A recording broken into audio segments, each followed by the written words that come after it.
Okay, let's take a look at a couple of departments, maybe the main ones. Research and development, of course, it's not R&D, it's R&D. Usually you see that it's practically never written in full letters. It's R&D. You talk about R&D. Where are you working? Oh, I work in R&D. Okay, so what are you going to do? Well, you're going to be taking care of innovation. And you know that innovation is a big part of the engine of growth of the company, and especially in times of crisis, okay? In times of crisis, it's the time to innovate, to expand your horizons, okay? It is a department discovering new knowledge, okay, about products, processes, and service, okay? And once they have discovered, what is it? You have to apply that knowledge. You have to transform, okay? It's a kind of production. You have to transform that knowledge to create new improved products, processes, or services that, in fact, will fill the market needs. There are needs in the market. The needs have to be identified. Once you have identified the needs, you're going to gain the knowledge and transform that knowledge so as to fill the market needs that you have identified. Okay, so mainly the role of research and development is transformation of knowledge into products. Well, they do not carry out the transformation themselves, but they're going to, in fact, give the means to the production department to transform that knowledge into a product. Okay, so innovation is at the core of that research and development department. Okay, and of course, all the major big companies do have a research and development department. It is in charge of innovation. That is one of the key sentences you should remember. In charge of, responsable de, il a la charge de. It is in charge of innovation. Okay, you've also got right afterwards, really related, the production department, because the production department is going to use what has been discovered by the, of course, R&D. It is responsible for, okay, you can say it is responsible for, or you can say it is in charge of. Responsible for, in charge of. It is responsible for the construction and the preparation of a product to be sold to the other business or individuals. In, of course, a manufacturing industry, it is going to be a big department. In a service industry, it is going to be a production department of services, of course, but it is going to be much smaller, okay? The purchasing department, service des achats, okay. Of course, once the R&D has defined the product, it is going to tell the purchasing department what is needed. Okay, so it is responsible for sourcing. Sourcing is a key word. It means approvisionnement. Okay, sourcing. There's another word which I probably put afterwards, which is procurement. Okay, it is responsible for sourcing and for procurement. That means finding the suppliers. And this is, the purchasing department has a very, very high responsibility in the costs of the company, because the purchasing department has negotiators, and it's going to have to negotiate the price of the supplies it's going to buy. Of course, it is done on a day-to-day basis, because you know that with raw materials, of course, the price of raw materials goes up and down, goes up and down.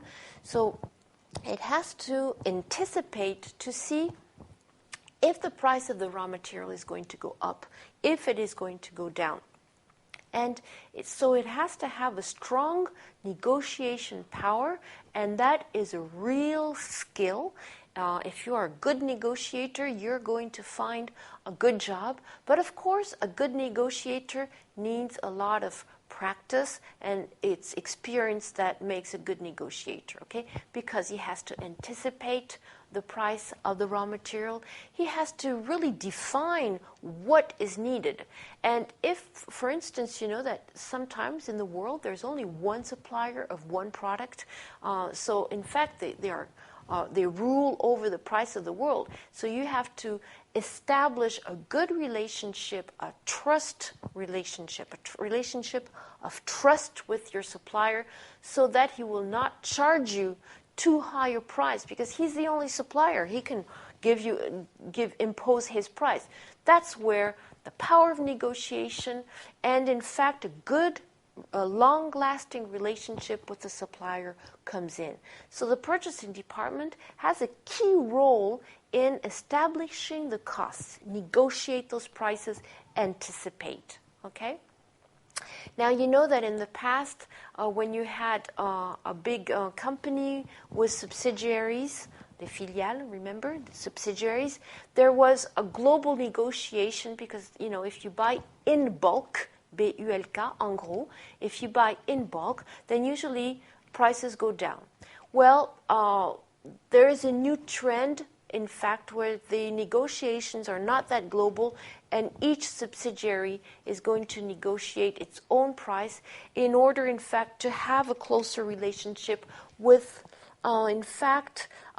suppliers that are close by. Well, we'll talk about that in the next chapter. I won't talk about that too much. So, in fact, the purchasing department, of course, is going to purchase any items that are required in many purchasing departments. Performance is measured by how well the department cuts costs. How well the department cuts costs. Of course, the department has to find a balance between costs and quality. Of course, you can find low-cost products, but you have, if you want to have a good product quality, you're going to have to buy good, of course, products to start with. Okay, so tricky position. The purchasing department is a tricky department. You have to really have a lot of. Because why? Because who you're going to have behind you, you're going to have the accounting department right behind you, who's going to tell you, you bought that, maybe you paid too much for it, because it's not going to be that profitable in the long run. Okay, so the accounting department takes a close look at what the purchasing department does. Accounting typically gives the company a way of measuring performance. It's the accounting department because it's going to report. Now, it's up to the company to decide how often, but it's going to give the financial performance as well as managing cash flow and, of course, usually budgeting. It gives. We're asking the purchasing department to anticipate on, of course, the rate of the costs, the rate of the raw materials, but they need a budget for that. Okay, so the accounting department is going to give them that budget. The company's accountants are working with other departments. Of course, they can't work on their own throughout the organization to uncover financial irregularities. To see, well, you've been spending too much money. That's not good. But a lot to prevent corporate scandals. Remember, we talked about the fact that now shareholders are really taking a look at what's happening in the companies, and the accountants, because of the Sarbanes-Oxley law, they have to give specific accounts to the government in the United States now, so they have to really see what their departments are doing. Take a closer look. One other key department is the Human Resource Department.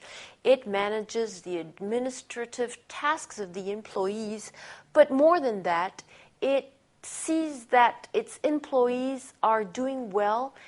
It wants happy employee. A happy employee is a more productive, more profitable employee, okay?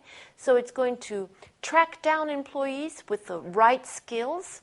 It's going to negotiate, of course, with the CEO and the shareholders the salaries, and it's going to recruit the employees by making them happy, of course.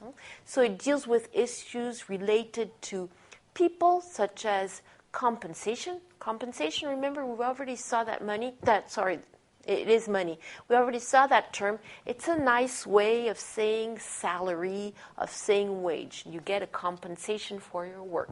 It's politically correct, the politically correct word for saying salary. Okay, such as you don't say an employee, you say a partner. Okay, so you get a compensation. It's responsible for the compensation, for hiring, l'embauche, for the performance of the managers, for the organization development, for the safety of the workers, the wellness, le bien-être, the wellness.